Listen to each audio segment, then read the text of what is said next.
Porter, the turnovers, just the defensive pressure from Arkansas, especially in the second half. That's a big part of the story, almost a huge part. If you look at the timeline, it was their defensive pressure, turnover, basket, turnover, basket, turnover, basket. The one on the carelessness one on the end out, getting the ball in bounds, but they capitalize, and that's what they do.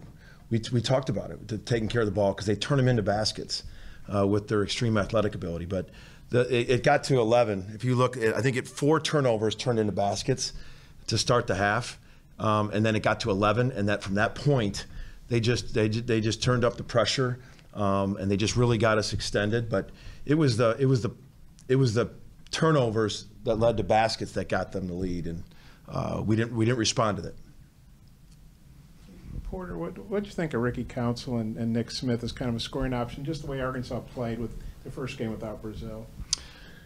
High-level players, they can score. I know Ricky hit that 1-3 when they're 3-level scorers. Nick can score at the rim, he can score mid-range, and he can score from 3. 3-level scores, and then they just spaced you out with some 3-level scores. Anthony's the same way; he can really pass. When they space you the way they did, I thought we were doing a good job in the ball screen defense, and then they made a nice thing. They just started spacing you, but we spotted so many points off turnovers. Then they got offensive rebounds, and they got cuts. When they went 1-on-1, if we did level them off, they did a really nice job of back cutting. I think they got 3 baskets. I know they got 1 dunk, cutting when we were kind of staring at the level off, but when they were spacing it. But you can't spot a team like that many points off turnovers, offensive rebounds, and cuts. Just losing your man on a cut. They literally, I'm going to watch the tape, but I think they got 6 to 8 points off just cutting when we were staring at the level off. Porter, they outscored you guys by a fair margin in the paint, and Tanner got up to 5 fouls. What did they do inside that made it such a challenge, and what concerns do you have as you get into approach Big 12 play, knowing that that could be a formula? The paint was sometimes, and you say that scored that many points in the paint, sometimes you immediately go to thinking post players. Well, they got their paint from their guards. Their guards, Mitchell did a nice job, he had 10, but they got downhill into the paint.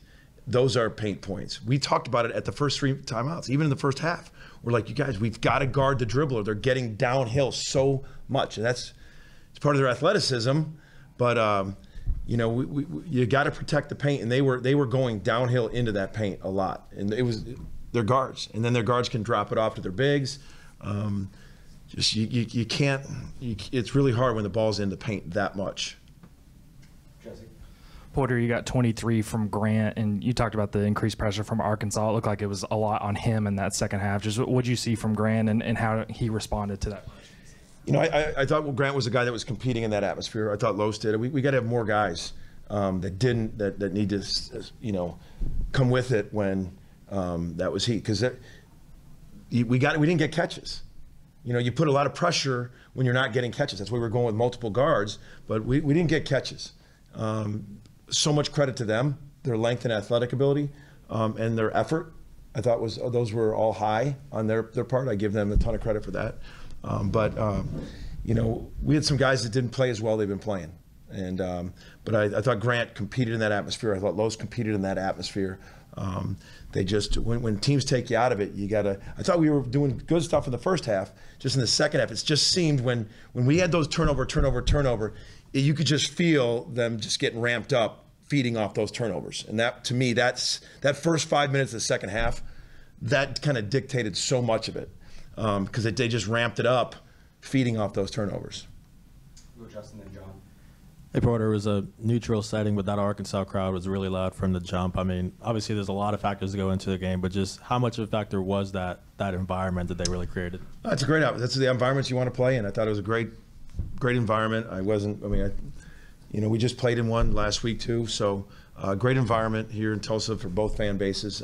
And I thought, we were going to play in a lot of great environments coming up, and it wasn't a factor as much as our turnovers and their athletic ability forcing those turnovers. Porter, to continue that point, you had to burn a timeout on an inbounds play, and then next inbounds play, they take a turnover and go get a layup on the other end. Was that effort that you're talking about for them, for Arkansas, length, athletic ability, all that stuff, just bad combination, or was there just plays happening all at once? No, bad combination. Their length and effort on the inbounds, but you got to move. We got to cut. We didn't cut hard enough. That's on me. We had 2 or 3 times where we just literally just had to break to get open, and we didn't. I don't know if it's fatigue, their athleticism getting to us, but we took one inbounds plays and just flipped it, and they intercepted it. I think it was a 3-point game then, or a 5. And then another one where we had to call a timeout. We could have just broke and got a catch. We didn't. So those are things that I got to clean up, but shouldn't happen in those games. But it's a combination of their length and athleticism and effort. We go over here to Jason. Hey, Porter. I kind of just wanted to ask you about, each 3 losses that you've had this season. You guys have had leads. As a mentality standpoint, what do you feel like needs to change within or analytically to kind of, finish out those games, close them out, and take those wins? For me, I'm just thinking about this game right now, and what we got to do better on this game right here. I haven't thought about bunching up anyone's. What we could have done better this game unequivocally is we had to take care of the ball and have more of a physical presence. That's my takeaway is we didn't get catches, we didn't take care of the ball. We gave them, points off turnovers, points in the paint, second chance points, points off cuts. That's what my takeaway of getting better from this game. And we need more guys playing well in this atmosphere and the physicality of getting catches, being strong with the ball. And that's my biggest takeaway of this game. We'll go Nick, then Eli. Porter, you guys competed pretty well in the first half. I think you guys had a 9-point lead at one point. Evaluate really how you guys kind of let the game get away from you in that second half. Again, it's what I just talked about, the turnovers. That's how I just said it. The turnovers in the second half that they led to baskets. That was the story. Porter, with Los and Grant in that first half, I think they combined for 20 points, 9 of 11 shooting. But production aside, what are you getting differently from that starting tandem than the one you had with CJ? It's not as much against CJ, but how Los is playing, he can really go downhill. He had 5 assists again. When you're pressuring that much, I think he can really go point A to point B when they were spreading out, pressuring you. He's, I think for him, it's just, another ball handler with Grant, and it's another guy who can go. He's probably one of our fastest guys going downhill, and he creates 15 and 5. I thought he was really competing and handling, pushing back against that pressure.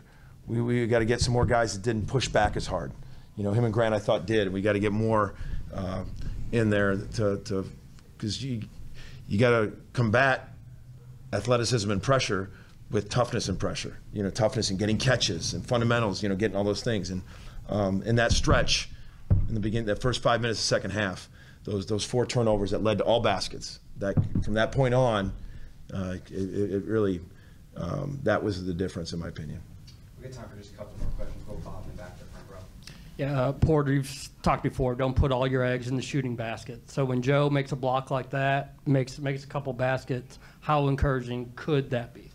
Yeah, Joe came in and gave us a nice lift. He had some rebounds, a block, he had 8 points. So that was encouraging to see Joe. I've said it a lot. Joe has that athleticism and length to compete against other athletes like we're going to see in our league. And to see Joe, you could see his athleticism, come out in a game when the other team had that many athletes. So I thought that was a bright spot coming out of it to move forward with Joe that he can build from it. Porter, I just wonder what you thought about Jordan Walsh's game, and you probably were pretty familiar with him as a recruit. Just kind of wonder what you think of him. I thought Jordan had a nice game. He knocked down 2 shots. He played within himself. I thought, I thought he's super long defensively, and but I thought he played within himself. I thought he's what I thought it was watching him on tape when I seen him in the last couple, last summer. But he's long. He's so athletic. And he's really improved his skills. I mean, he knocked down a couple big shots, but I think he competes. He had that nice steal on the inbound and dunk too. Yeah, yes, he did. He's really long arms, plays hard. For more information, you can visit tulsaworld.com.